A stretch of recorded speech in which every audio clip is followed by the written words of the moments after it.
ओम गणेशाय नमः। नमस्कार, मैं अविनाश सिंह। आज हम बात करेंगे मंगल महाराज के अष्टम भाव के प्रभाव के विषय में। यदि आपकी जन्म कुंडली में लग्न कुंडली और चंद्र कुंडली दोनों ही देखिए, और विशेष रूप से लग्न कुंडली। यदि आपकी लग्न कुंडली में नवमांस भी एक बार चेक करिए। यदि नवमांस में ऐसी स्थिति बन रही है कि आपके अष्टम भाव के स्वामी या अष्टमेश अच्छे और शुभ जगह पे हैं या दो स्थान में ही पड़े हैं नवमांस में, और लग्न कुंडली में अष्टम में है, तो मंगल जैसे ग्रह जो कि इन भावों में मांगलिक दोष बनाते हैं। आप सबको, अधिकतर लोगों को पता ही है कि मंगल महाराज मांगलिक दोष कहाँ कहाँ बनाते हैं। 1, 2, 3, 4 और 5, ये एक अर्ध कोण बोल सकते हैं आप। ये कोण जो बनाते हैं, आपका बचपन में पढ़ा होगा आपने, ABC कर देते हैं हम इसको। ये ABC हो गया, ये ठीक है, कोण बन गया आपका, ठीक है, जो भी डिग्री हो, मैथ नहीं पढ़ना आपको। हाँ, तो कुल मिला के कहना ये है, ये जो भाव हैं आपके, यदि मंगल इन भावों में बैठते हैं तो आपको मांगलिक बनाते हैं। सबसे ज़्यादा जो मंगल का असर होता है वह सप्तम भाव पे होता है, क्योंकि यह आपके विवाह का ही भाव होता है।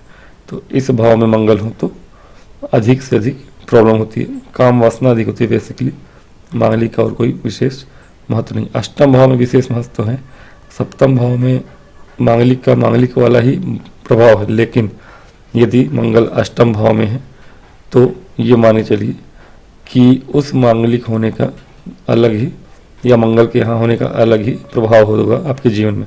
कैसा प्रभाव होगा? आप सबसे पहले निवेदन है कि लाइक और सब्सक्राइब करिएगा।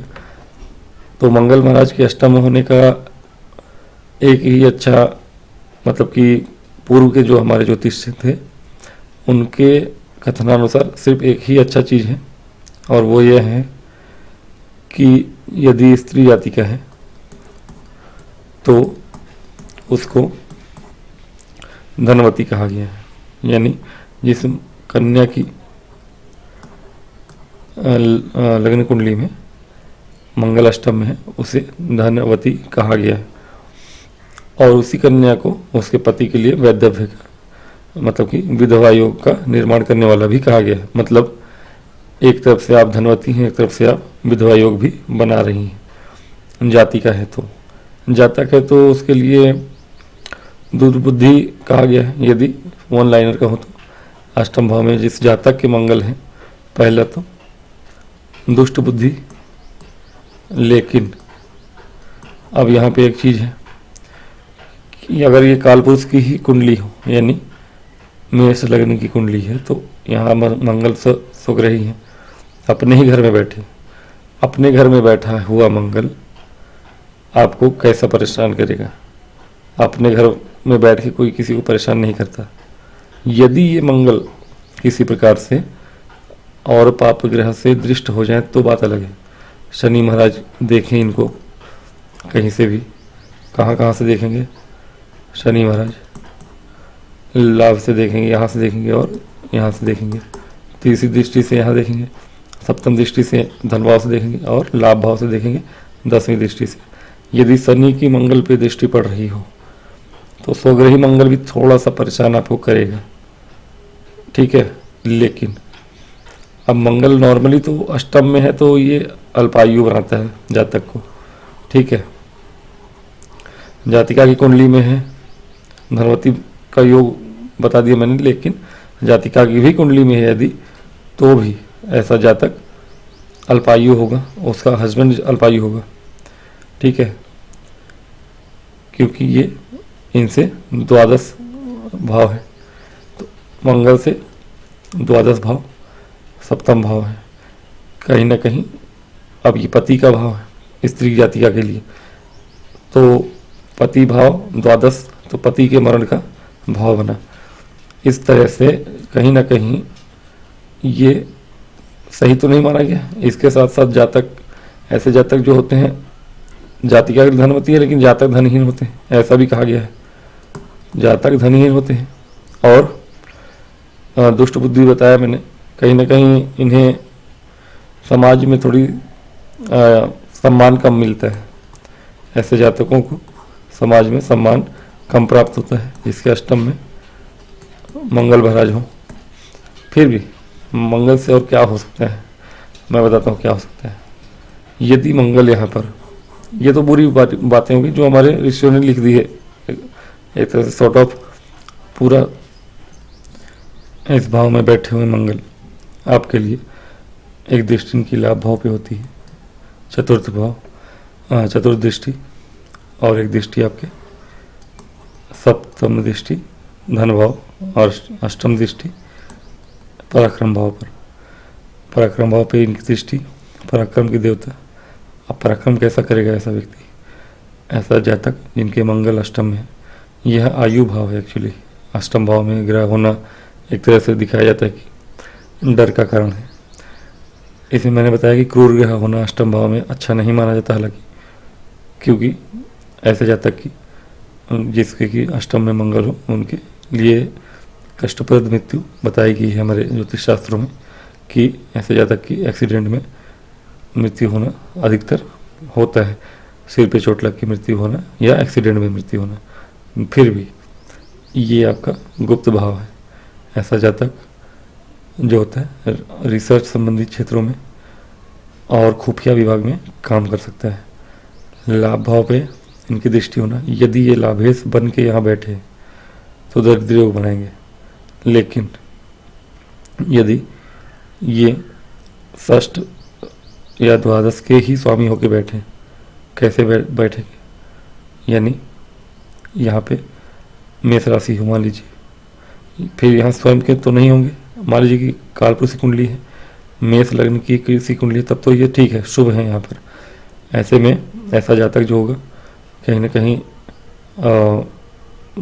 CBI वगैरह, इंटेलिजेंस ब्यूरो वगैरह में काम करने वाला व्यक्ति बन सकता है, या फिर किसी भी विभाग में हो, किसी भी जगह काम करे, डीप नॉलेज को गेन करने वाला होता है। मैक्सिमम ऐसे लोग टेक्निकल फील्ड में या फिर डॉक्टर या इंजीनियर के फील्ड में होते हैं जो बहुत ही सूक्ष्म काम करने वाले हैं। कोडिंग का आप मान सकते हैं, अगर इंजीनियर है, ऐसा जातक इंजीनियर है तो कोडिंग वगैरह में बहुत शार्प माइंडेड होगा, यदि इन पे चंद्रमा की भी दृष्टि पड़ती हो। अब चंद्रमा की दृष्टि कहाँ से पड़ेगी, धन भाव से पड़ेगी, चंद्रमंगल योग भी बनेगा। तो कहीं ना कहीं मतलब कि सिर्फ ये कह देना कि मंगल अष्टम में है, बुरा है, वो एक अलग चीज़ होगी। इसके अलावा क्या है, मंगल आपके लाभ भाव को देखते हैं, अष्टम भाव से, यानी पैतृक संपत्ति का लाभ दिखाता है। अष्टम में मंगल है तो ऐसे जातक के पिता या पैतृक संपत्ति दादा धनवान होते हैं और पैतृक संपत्ति उनको प्राप्त होती है, ये आप माने चलिए। इसके अतिरिक्त वाणी कड़वी होती है ऐसे जातकों की, वाणी पे थोड़ा सा मांगलिक होते हैं, मंगल दोष का परिहार ना हो रहा हो तो कदाचित वो दोष तो है ही, उपाय कर लीजिए। यदि मंगल अष्टम में है और स्त्री जातिका को वैधव्य योग है, ठीक है। मेष लग्न में कम होता है क्योंकि स्वराशि के हैं, तो ये मेष लग्न के लिए उतना सटीक नहीं। मेष लग्न वालों के लिए शुक्र ही मारक और बाधक दोनों हैं, और मांगलिक कार्य के क्षेत्र में भी शुक्र चूँकि पत्नी कारक है, तो वो शुक्र ही उनके लिए थोड़ी सी समस्या का कारण बनते हैं, भले ही सौम्य ग्रह हैं। फिर भी मंगल मेष लग्न वालों के लिए तो नहीं, अन्य लग्न वालों के लिए जिसमें कि मित्र लग्न ना हो, और जैसे कि शनि का लग्न है, मकर है, कुंभ है, अथवा आपके इनका बुध का लग्न है, कन्या है और मिथुन है, तो इन लग्नों के लिए मंगल उतने अच्छे नहीं माने जाएंगे। इसके अतिरिक्त किसी का अगर है चंद्रमा का लग्न हो, कर्क लग्न हो, सिंह लग्न हो, अथवा धनु या मीन लग्न हो, तो ऐसे में शुक्र के लग्न में भी वृषभ या तुला में भी ठीक है मंगल, कोई विशेष शत्रु ग्रह नहीं है, सम होते हैं शुक्र के लिए भी।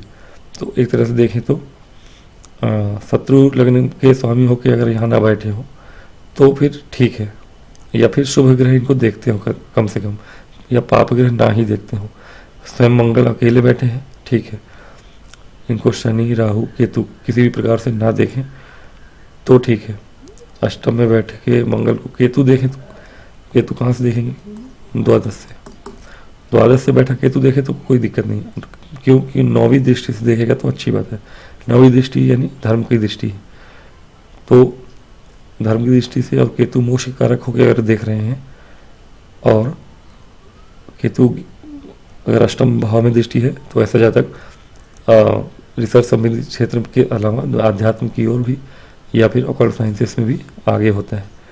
तो ये मंगल की राशि बनी हुई है तभी ठीक है।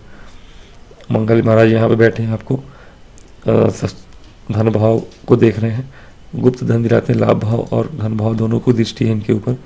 पैतृक संपत्ति से धन लाभ, गुप्त धन को दिखाते हैं, कार्य क्षेत्र को भी आपके पराक्रम को भी देखते हैं। ऐसा जातक थोड़ा सा खुफिया टाइप का व्यक्तित्व का होता है, यानी ऐसे जातक का व्यक्तित्व जो होगा थोड़ा सा बहुत ज़्यादा सूक्ष्म विचार करके काम करने का होता है, और अपने फील्ड में बहुत अग्रणी होगा। अपने फील्ड में यानी जिस भी फील्ड में है वह सोच समझ के और बहुत बारीक डीप नॉलेज गेन करके फिर चीज़ों को परखने वाला होता है। तो अगर मंगल यहाँ स्वराशि के हैं अथवा मित्र राशि के हैं, यानी कि 9 नंबर या 12 नंबर में लिखे हों, मीन या धनु में हो अथवा सूर्य की राशि में हो, तो एक तरह से ठीक है। वैधव्य योग का जो निर्माण हो रहा है, मांगलिकता, ये सब आप उसका शांति उपाय करिए, वेदोक्त उपाय करिए, है ना, वेदोक्त विधि से उसका उपाय करिए, आप शांति कराइए। किसी भी वेद पाठी ब्राह्मण को बुला के अपने घर में शांति पाठ कराइए वैधव्य योग के निवारण के हेतु। किंतु उसके अतिरिक्त मंगल यहाँ पर बैठ के कुछ अच्छी भी चीज़ें करते हैं। ऐसा जातक यदि शुभ ग्रह की दृष्टि में हो तो ऐसा जातक बहुत अग्रणी होता है। डॉक्टर भी है यदि, तो अधिकतर डॉक्टर या इंजीनियर की फील्ड में होगा, फिर इंजीनियर की फील्ड में है, कोडिंग वगैरह में अच्छा होता है। तो मंगल का इस प्रकार का आपका अष्टम में प्रभाव होता है। विवाह शादी वैधव्य योग एक ही भाव से आप पूरी तरह डिसाइड नहीं कर सकते, अल्पायु वगैरह। अब ये आवश्यक नहीं कि अल्पायु एक योग बना, अष्टम और अष्टमेश को देखा जाता है, लेकिन लग्न और लग्नेश को भी देखते हैं। उसके अलावा भी और कोई कई योग बन रहे, हो सकता है कि यहाँ पे अष्टम भाव का स्वामी अच्छी जगह बैठा हो, या अष्टमेश मतलब कि जहाँ भी बैठे हो शुभ ग्रह से दृष्टि हो, और अष्टम भाव में भी शुभ ग्रह की दृष्टि हो, तो भले मंगल है यहाँ पे आपके लिए दीर्घायु भी योग बना सकते हैं। मैंने दीर्घायु और अल्पायु के ऊपर पूरे वीडियो बनाए हुए हैं, उसमें आप देखिएगा, मंगल से रिलेटेड बातें भी करी हैं मैंने, उसको ज़रूर देखिएगा। लिंक में मैं डाल दूंगा, इसके लिंक में कुछ वो वाली वीडियोस डाल दूंगा मैं, आप ज़रूर देखिएगा। तो आज की वीडियो में इतना ही, मिलूंगा नेक्स्ट वीडियो में, तब तक के लिए नमस्कार, और लाइक और सब्सक्राइब करें। ओम गणेशाय नमः। नमस्कार।